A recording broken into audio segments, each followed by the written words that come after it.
What does the angel do in our astral body?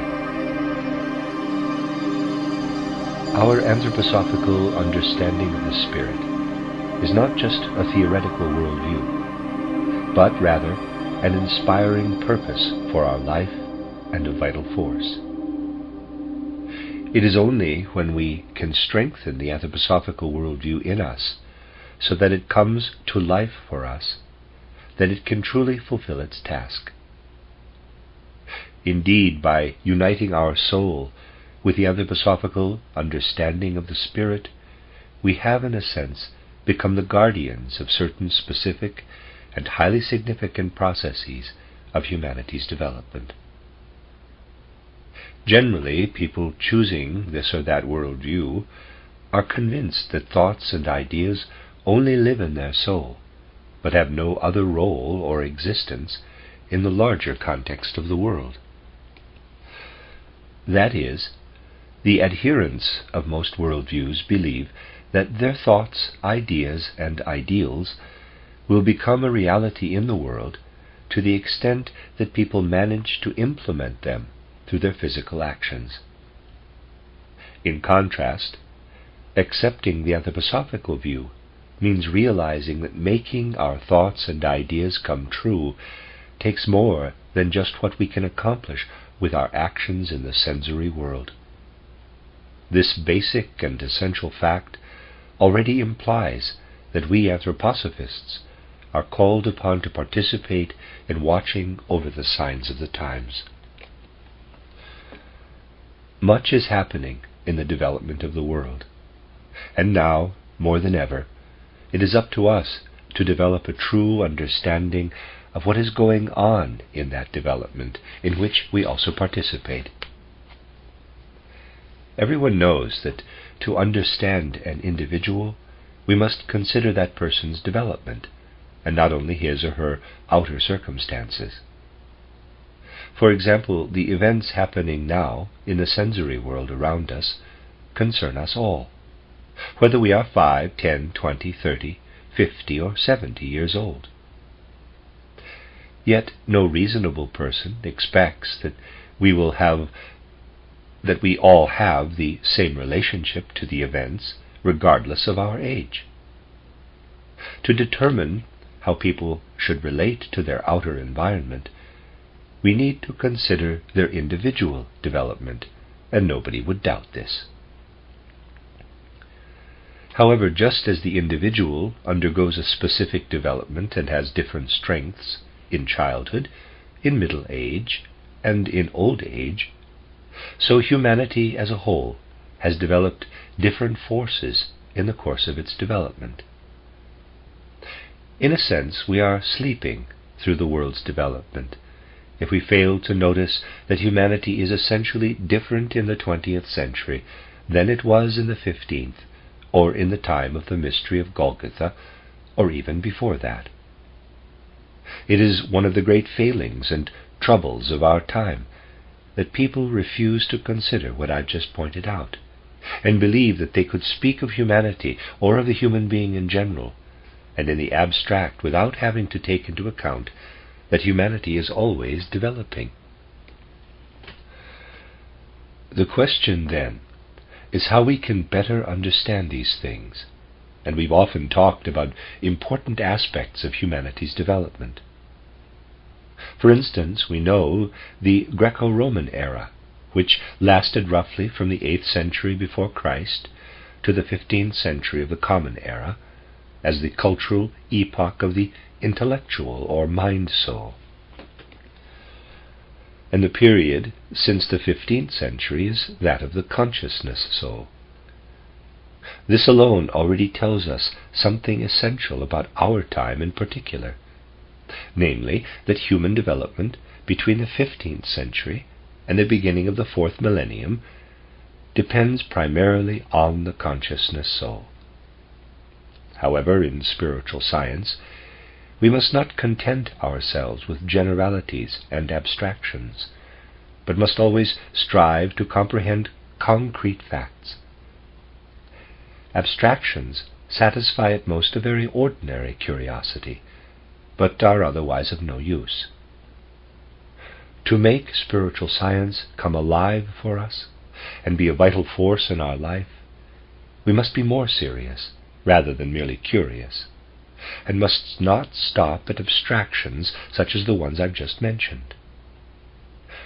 Without a doubt, it is true and very important that we're living in the epoch of the consciousness soul and its development, but we must not stop there. To understand all this more concretely and specifically, we must look more closely at human nature, at what we are like essentially. According to spiritual science, we can distinguish 4 members of our being. These are, from the top down, the I, capital, the astral body, the etheric body, which I've recently also called the body of formative forces, and finally the physical body.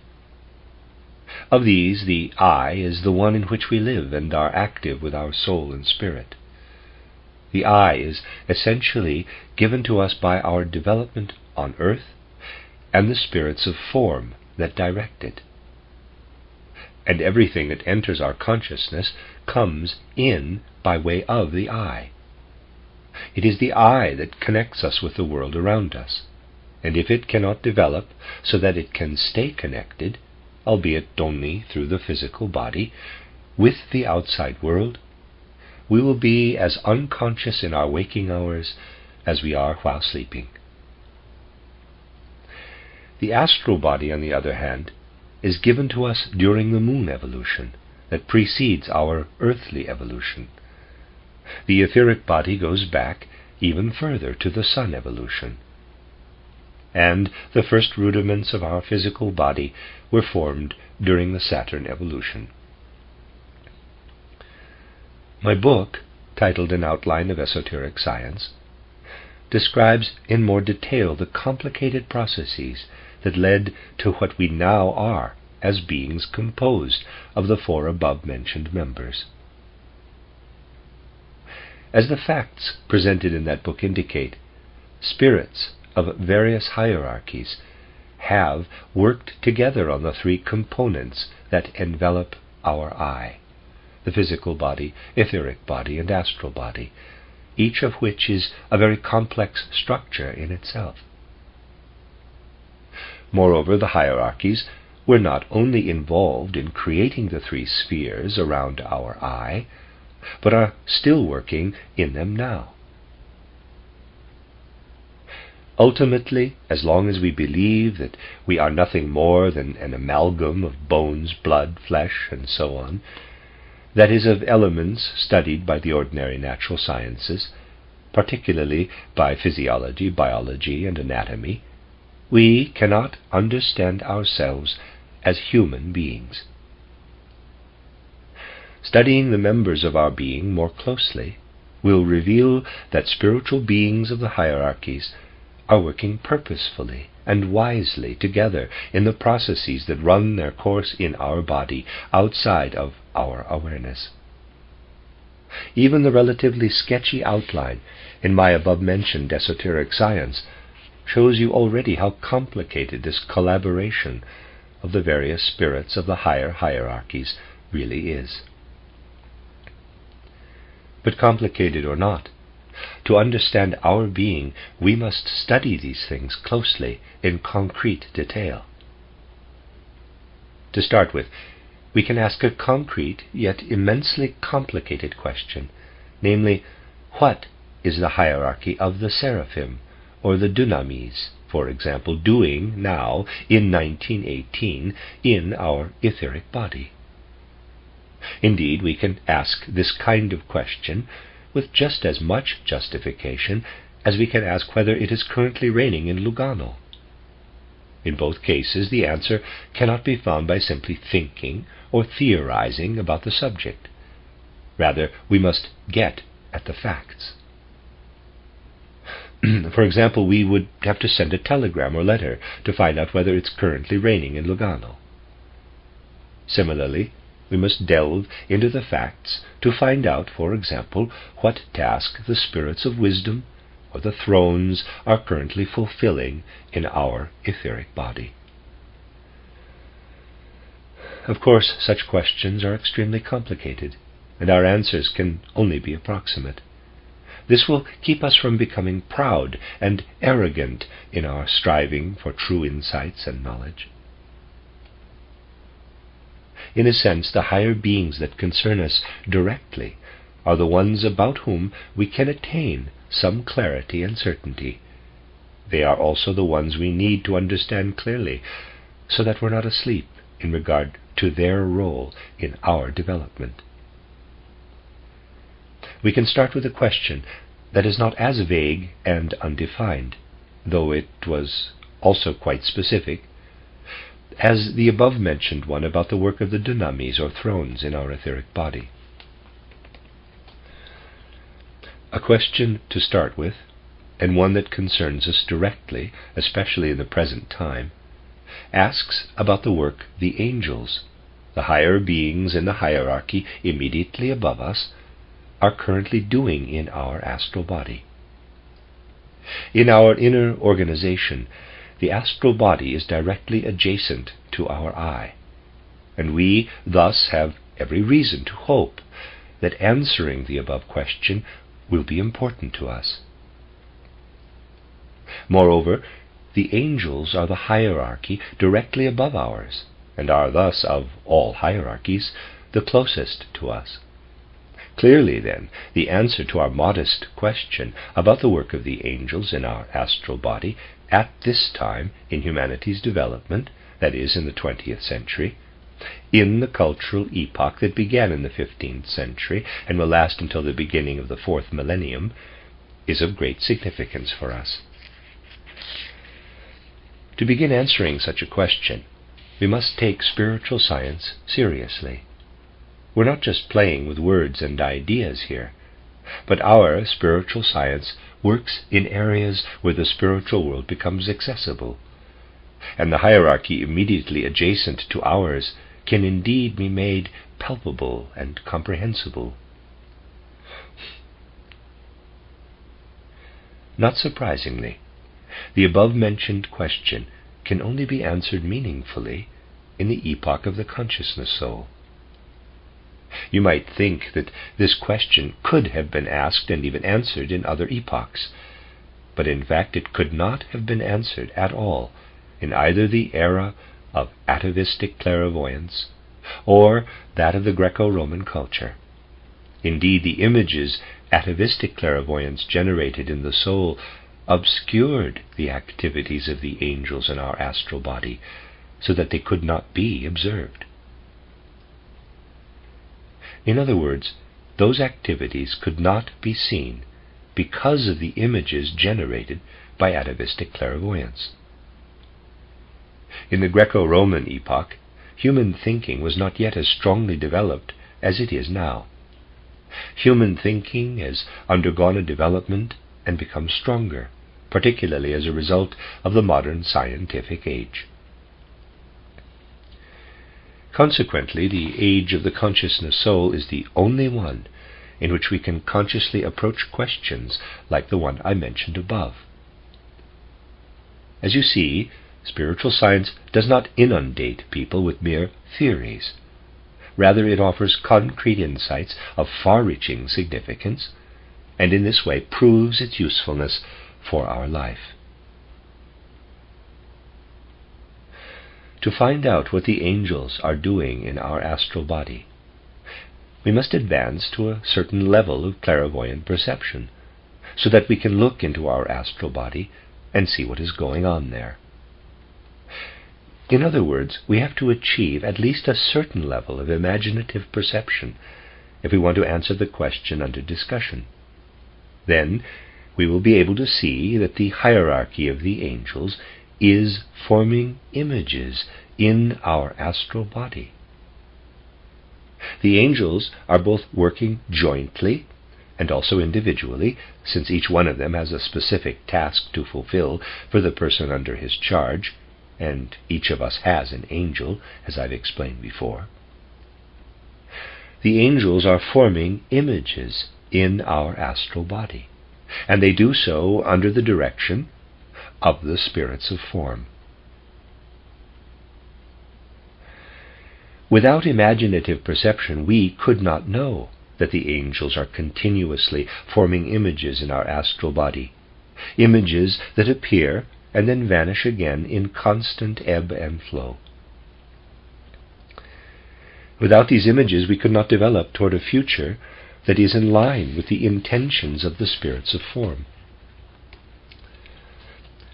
What the spirits of form want to achieve with us until the end of our earthly development must first be embodied in images, and these images will later be instrumental in transforming humanity. They will then become real. Those are the images the spirits of form are already now creating in our astral body with the help of the angels and reality. We can see and access the images the angels generate in our astral body once we have developed our thinking to a certain level of clairvoyance. We can then observe these images and see that they're formed according to very specific impulses and principles. We'll find that the process that gives rise to these images holds within it the forces for our future development. Strange as this may sound, we can observe the angels as they're working and see that with their work they're carrying out a definite intention for the social structure of our future life on earth.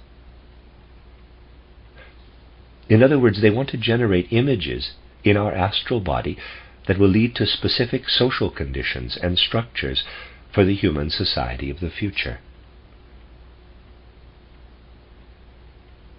Whether we acknowledge the work of the angels for our future or deny it does not matter at all. The angels are working on our ideals for the future regardless. Their work is guided by a specific principle, namely, that in the future nobody shall enjoy happiness in peace as long as there are others who are unhappy. That is, a certain impulse of universal fellowship, of community. Fellowship understood in the right way, that is, prevails in regard to social conditions in the physical world. This is one of the impulses according to which the angels form pictures in our astral body. The second impulse that guides the angels' work concerns the intention they have for our soul life. Regarding this soul life, the angels want to impress images on our astral body that will, in the future, lead us to see every person we encounter as carrying a spark of the divine concealed within. In other words, the angels are working on changing things. What the angels intend for us is that we no longer consider ourselves merely as higher animals and solely on the basis of our physical nature. Instead, in our encounters with others, we are to see in everyone a revelation coming from the divine ground of the world, a revelation in flesh and blood. A strong feeling of the divine revelation in every person we meet must animate and guide us at all times. Through their work, the angels are preparing us for seeing everyone as an image that reveals itself to us from out of the divine ground of the world, and they embody understanding as seriously, as strongly, and as compassionately as possible in the images they impress on our astral body. As a result of what the angels intend, in the future people will only become religious on the basis of seeing everyone as an image of God. And this will not be mere theory, but permeate their everyday life. This means that in the future there can no longer be a compulsion for people to join a particular religion or denomination. Indeed, that will no longer be needed, because every encounter with another person will be a religious act, a sacrament. Churches of any kind and their external institutions in the physical world will no longer be needed to sustain religious belief.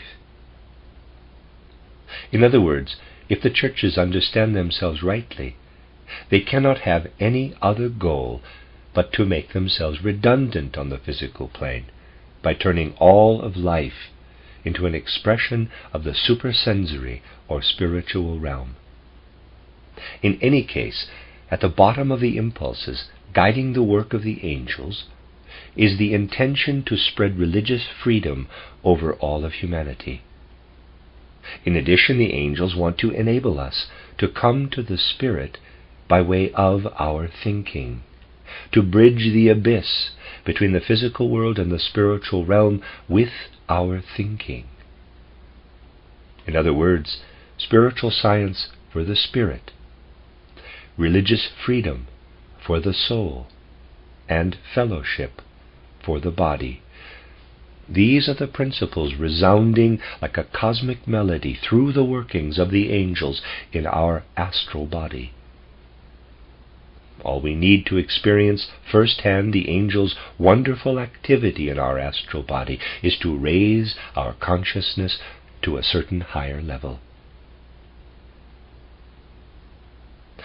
In summary, we are now living in the age of the consciousness soul, and in this epoch the angels work in our astral body as I've just described. As part of our development, we must gradually come to realize what I've explained.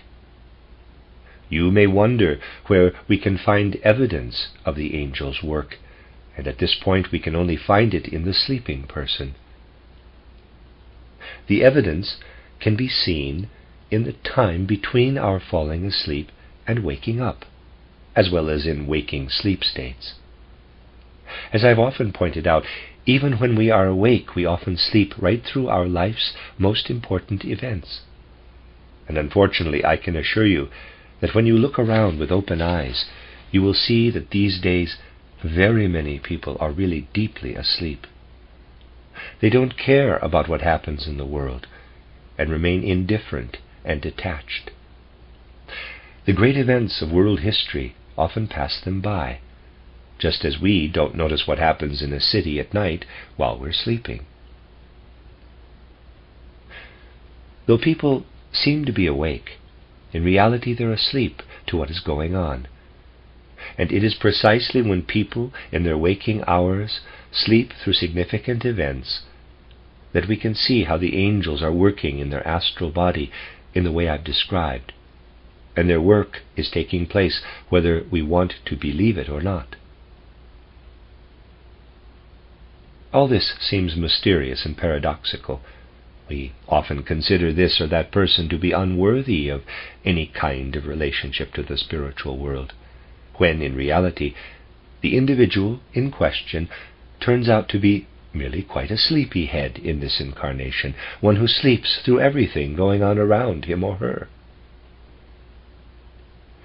However, at the same time, the angel is at work in that person's astral body as part of the whole community of angels that is working on the future of humanity. The angel makes use of that individual's astral body regardless, and we can observe the work being done in that astral body. What matters here is that such insights are increasingly pushing their way into our consciousness, and we must therefore develop our consciousness soul to the point of acknowledging what can be discovered only in this way. Based on these conditions, you will understand that this epoch of the consciousness soul is moving forcefully toward a particular event or change. And because we are dealing with the consciousness soul, it depends on us how this change will play out in our development. Whether sooner or later, by 100 years or so, what will surely occur in our development eventually is that purely by means of our consciousness soul, our conscious thinking, we will learn to see how the angels are preparing our future. In other words, what spiritual science teaches us in this regard must become practical wisdom for our daily life. We must make it our own to such an extent that we can be firmly convinced that the angels work toward the intentions I have outlined above. Since we have already progressed quite far in our development toward freedom, it will depend entirely on us whether we will sleep through the above described change or move toward it consciously. To move toward this change consciously would mean primarily to study spiritual science. It is offered to us, and all we need to do is study it. In addition, we can support this change by following the suggestions for meditation and other practical directions offered in my book titled How to Know Higher Worlds. Yet, all that is really necessary is to study spiritual science and understand it consciously. You can study spiritual science even without first developing clairvoyance. Spiritual science is accessible to anyone who will not put prejudices in his or her way. The more people study spiritual science, the more they make its concepts and ideas their own, the more they will awaken in their consciousness and not sleep through things, but experience them consciously. Yet, knowing what the angel is doing in our astral body is only the first step. Beyond that, the most important thing is to realize that at a certain point, 3 changes will occur. As I said, whether they happen sooner or later will depend on us, and in the worst case, those changes will not occur at all. What is supposed to happen is for 3 insights to be revealed to us through the world of the angels. The first insight is that we can understand the deeper dimensions of our nature with lively, active human interest. Indeed, there will come a time we don't want to sleep through, a time when we will receive through our angel an inspiring impulse from the spiritual world. That impulse will inspire us to become much more deeply interested in everyone else than we are now. This enhanced interest in our fellow humans will not develop gradually and conveniently, remaining primarily subjective. On the contrary, it will come in one fell swoop when the spiritual world pours into us the mysterious realization of what every person really is. I'm talking about something very concrete and specific here, not some theoretical considerations or reflections. And what I mean is this: people will learn something that makes them interested in everyone else. This is one of the changes I mentioned, and it will immeasurably enrich our social life. The second revelation from the world of the angels will show us irrefutably that the Christ impulse leads to religious freedom, among other things, and that the hallmark of true Christianity is that it makes absolute freedom of religion possible. The third revelation is the incontrovertible realization that the world is spiritual. As I've explained, this is to occur in such a way that our consciousness soul forms a particular relationship to it. And it is an event that will come at some point in our development, because it is what the angel is preparing us for with its images in our astral body. Moreover, the coming event is already embodied in our will. As you know, we can do or fail to do many things. And these days many people still fail to do what can lead us toward an experience of the change indicated in a fully awake condition.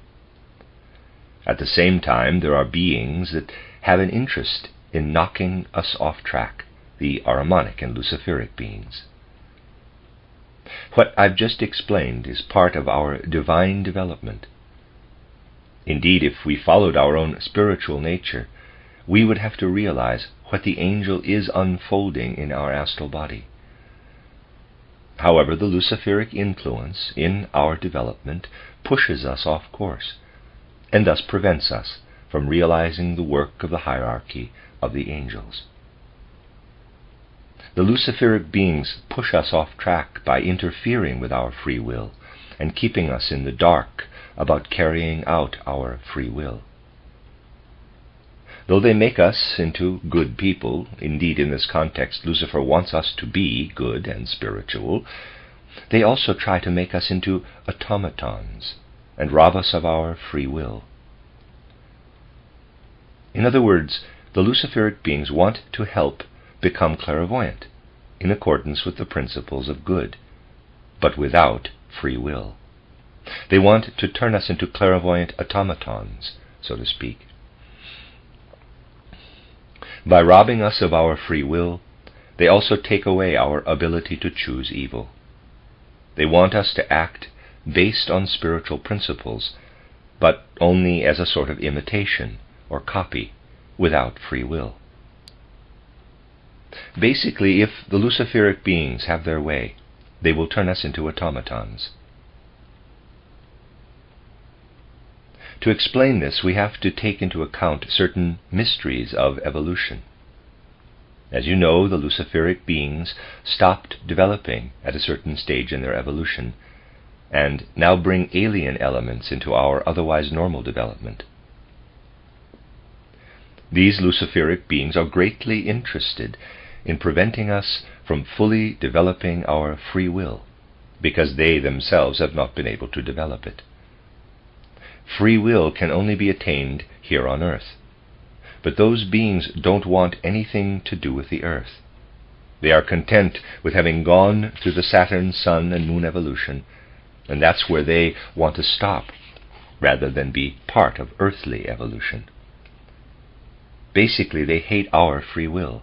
They act very spiritually, but do so automatically, and this is extremely important, and they want to raise us to their level, to their spiritual level.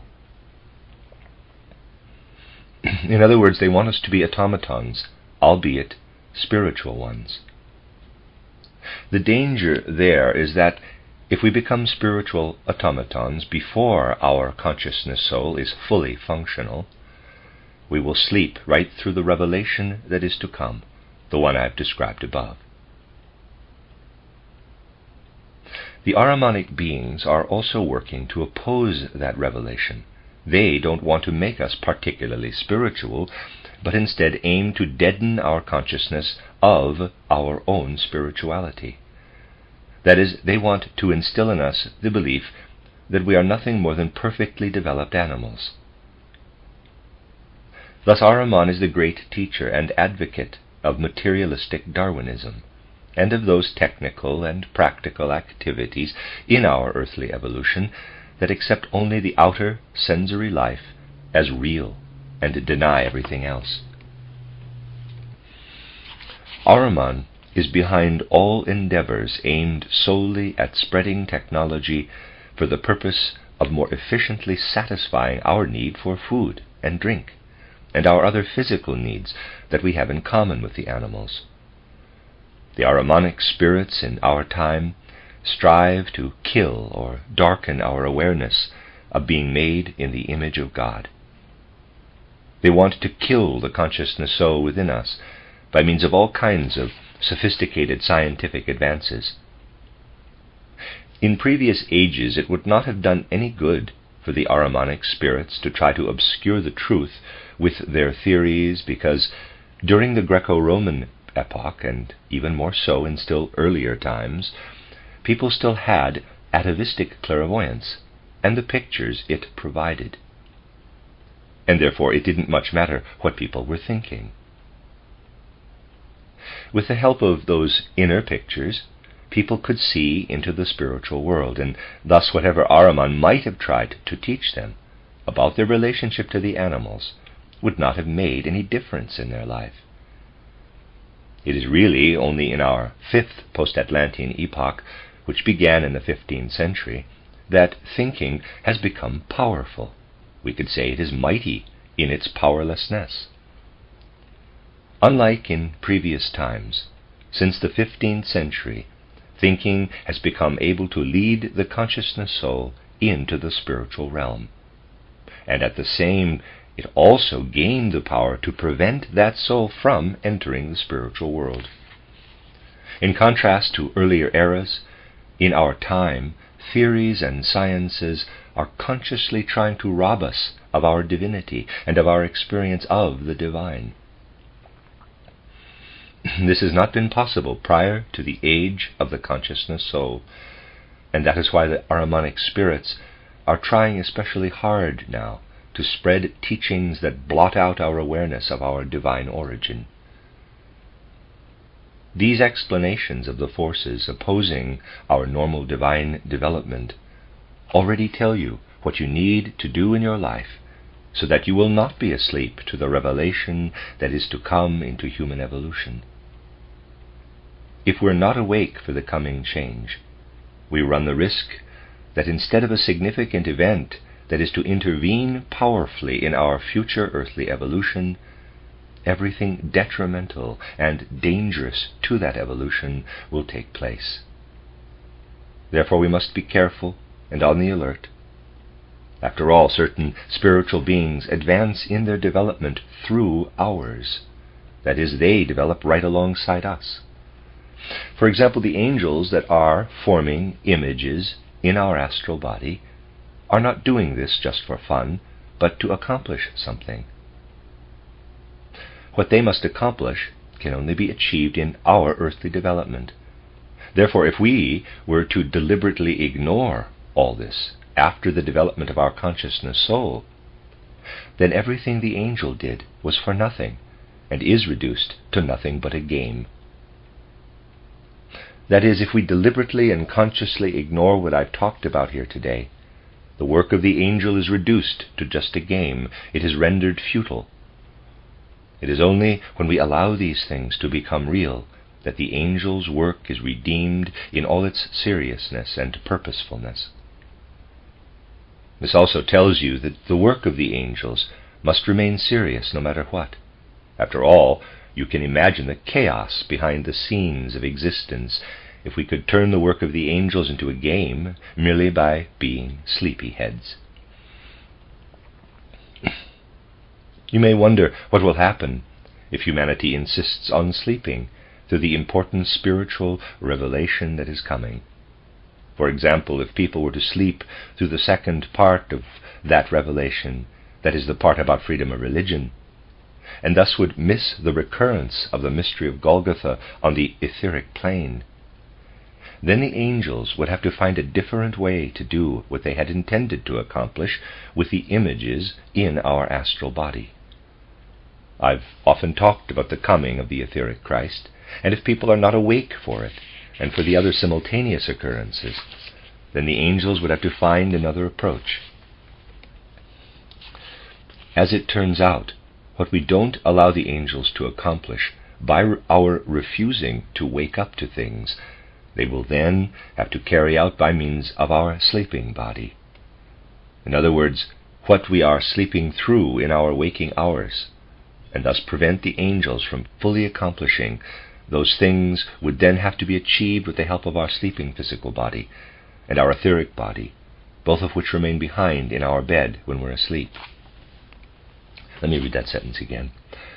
In other words, what we are sleeping through in our waking hours and thus prevent the angels from fully accomplishing, those things would then have to be achieved with the help of our sleeping physical body and our etheric body, both of which remain behind in our bed when we're asleep.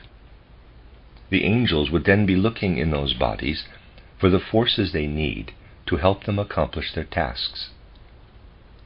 The tasks that could not be carried out while we are awake, and our waking soul is in our etheric body and physical body, will then have to be done with our sleeping etheric body and physical body. That is, during the time when our I and our astral body are outside us while we are sleeping. When we're asleep like this to the important events around us, we run a great risk. That is, if humanity continues with its refusal to turn to the Spirit, then at some point before the third millennium, the consequences of our stubborn resistance could descend upon us. It's really not long anymore to the third millennium, which begins in the year 2000. If the angels have to work with our sleeping body instead of being able to use our waking soul to accomplish their task, they would have to move all their work out of our astral body and immerse it in our etheric body in order to carry out their mission. However, we will not be there, and thus not be part of this. If the angels have to carry out their task in the etheric body, they can do so only if we're not there, because if we were there in our waking state, we would keep the angels from doing their work. This gives you a general picture of the risk involved in not wanting to be awake to things. In particular, if the angels had to do their work in our etheric body and our physical body while we're sleeping, that is, they would have to work in our absence, three things will occur in humanity's development. First of all, as the angels work in our sleeping body, in the absence of our astral body and I, a certain instinctive power will be created. And we will simply find it there when we wake up in the morning. In other words, we'll simply be given certain instinctive insights rather than having to attain them through our freedom. What we find as we wake up every morning will be instinct rather than being based on our free consciousness. These instinctive insights are indeed part of our development and are connected to the mysteries of conception and birth, to our whole sexual life. They become dangerous and harmful when we receive them as a result of the above-described refusal to wake up to the angels' work in our astral body. If these angels then have to work in our etheric body, in our absence, they themselves will undergo a certain change that I cannot talk about because it is one of the higher secrets of initiation science that must not yet be revealed.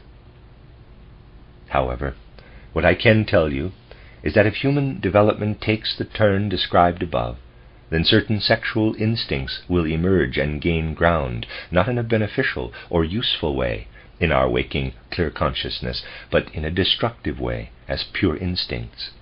These instincts will not only sidetrack us, but they will also influence our social structures. In particular, what will then enter our bloodstream as a result of our sexual life will keep us from developing any kind of fellowship on earth. Instead, these instincts would goad us at all times into rebelling against fellowship, a rebellion that would be purely instinctual. Thus we face a moment of decision, a decisive crossroads. Either we go to the right, and then we must be awake to things, or we go to the left, and then we can sleep through everything. However, in this latter case, instincts will emerge that will have dreadful consequences.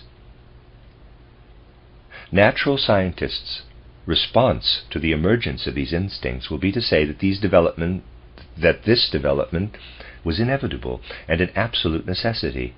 Then it is simply inherent. That it is simply inherent in human evolution. That is why the natural sciences cannot warn us about such things or tell us much about them.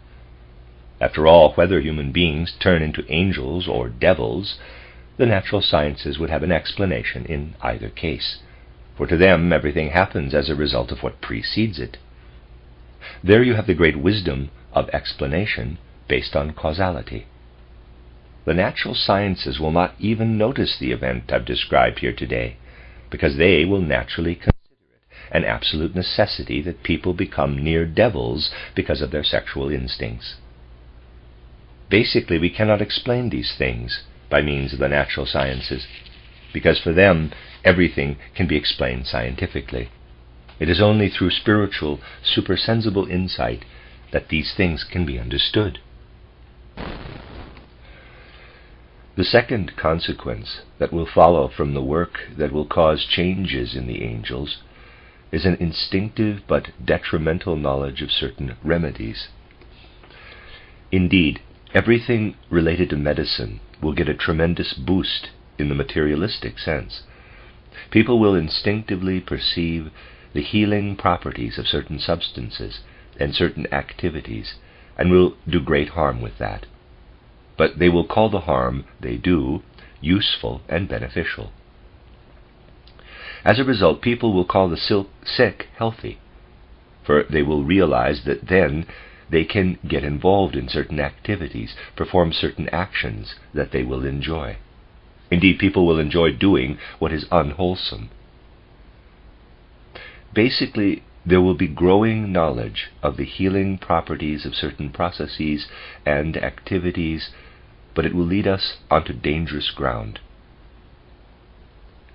Above all, people will learn through certain of their instincts which illnesses are caused by certain substances and actions, and then they can decide on the basis of purely egotistic motives whether to produce these illnesses or not. The third consequence of the above described turn in human development will be that we come to know certain forces that can easily be manipulated to unleash vast mechanical power over the whole world. Simply harmonizing certain vibrations can release tremendous powers.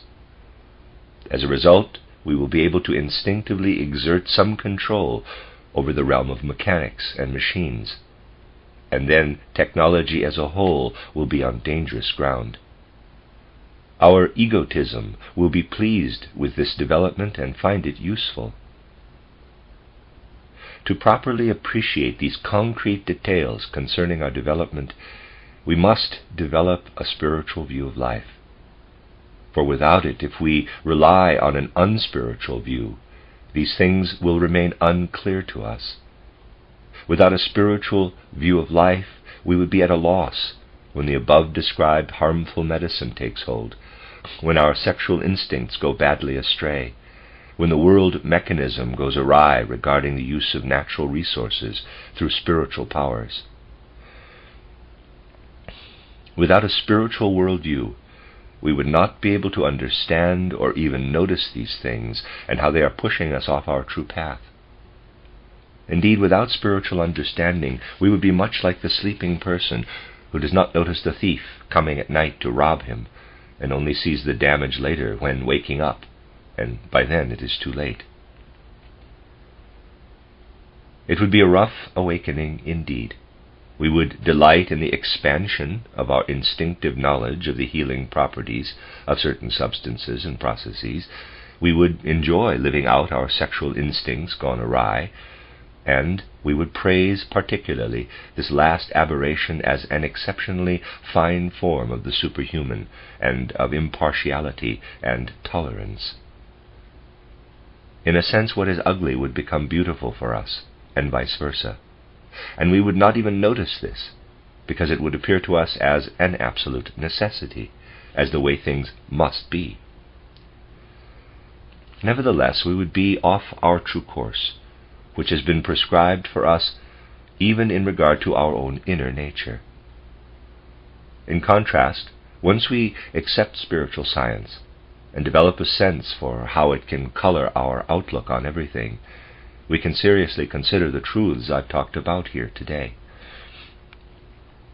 Then we can draw from these truths what we can also draw from spiritual science as a whole, namely that spiritual science also implies a certain commitment, a lifetime commitment. Regardless of what we're doing or where we are, the important thing is always to remember that everything we do must be steeped in and illuminated by our anthroposophical consciousness. And that is how we can contribute to advancing the development of humanity in the right way. Indeed, it is a grave mistake to believe that spiritual science, understood rightly and sincerely, would ever lead us away from the practical and important work of our life. True, spiritual science awakens us to the things I've talked about today. And the question then is whether our waking life can ever be bad for our sleep. We can use an analogy here and say that insight into the spiritual world is, to our normal waking state, like a further waking up just as our normal waking state is an awakening from sleep. Our question then is whether this waking life can ever interfere with our sleep. Of course, our sleep will suffer if we lead an irregular, disorderly life. If we live a wholesome, orderly life while we're awake, then we'll sleep well and wake up rested and refreshed. However, if we spend our waking hours daydreaming, snoozing off, idly lounging about rather than working, then we won't sleep well. The same applies to the waking life we attain through spiritual science.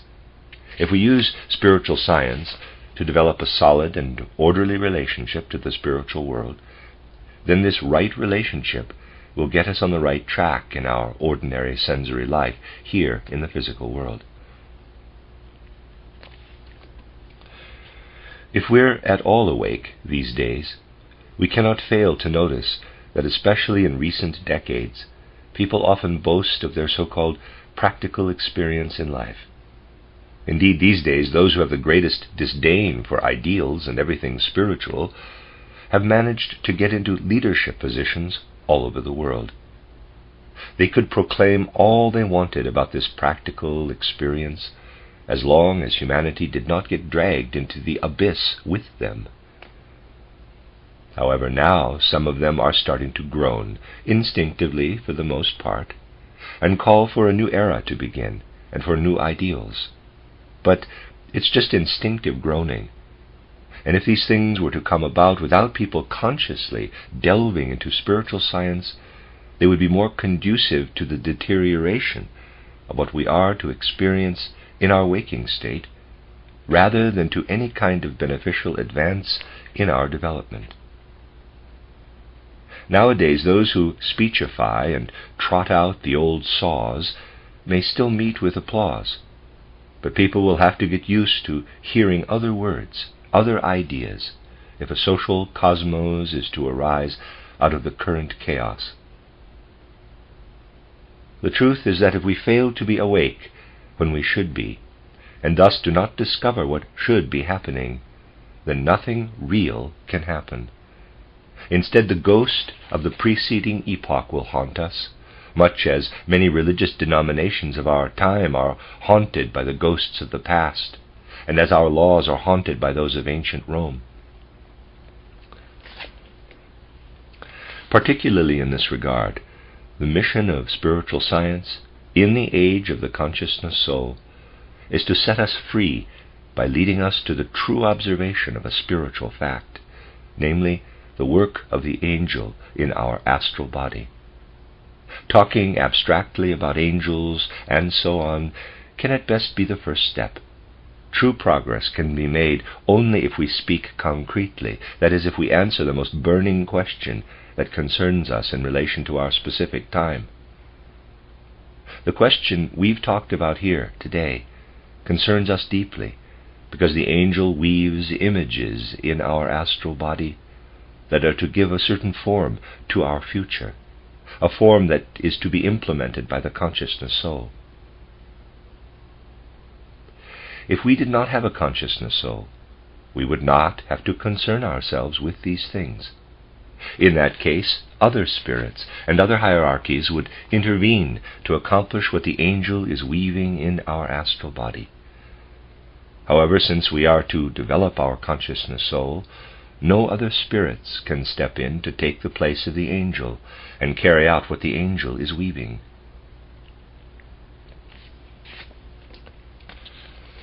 Of course, the angels were also at work in the human astral body in the ancient Egyptian period, but very soon other spirits stepped in, and as a result, people's atavistic, clairvoyant consciousness was obscured. In other words, thanks to their atavistic clairvoyance, people could see the angels' activity, and therefore wove a thick, dark veil to cover the work of the angels. However, now, in our time, our task is to unveil the angels' activity, and that is why we should not sleep through what will be carried into our conscious life in our age, which will end before the third millennium. Anthroposophical spiritual science, therefore, wants to give us not just teachings and insights, but above all, intentions that will give us the strength to be awake. Indeed, we can make it a habit to be awake if we become more attentive. To begin with, if we pay attention, we find that not a day goes by that a miracle doesn't happen in our life. We can turn this around and say that if on any day we don't find a miracle in our life, it's only because we have lost sight of it. Simply review your day in the evening, and you'll find some event, whether small or big or medium-sized, of which you have to say that it was a strange thing to have happened, and that it has come into your life in a peculiar way. You'll see this clearly if you just widen the horizon of your thinking and consider your life in a sufficiently comprehensive context. Of course, people generally don't do this because they usually don't ask themselves what events were prevented from occurring simply because something else took place. By and large, we don't concern ourselves with the events that did not happen, but were prevented, and that would have changed our life radically if they had occurred. Yet what is behind these events that are in this way kept out of our life can teach us to be awake and alert. For example, as we review our day in the evening, we could ask what could have happened to us that day. When we look at this or that event and think about what consequences it could have had, the reflections this evokes can then teach us to be awake and disciplined. This is just a beginning, but from there we can progress almost effortlessly further and further.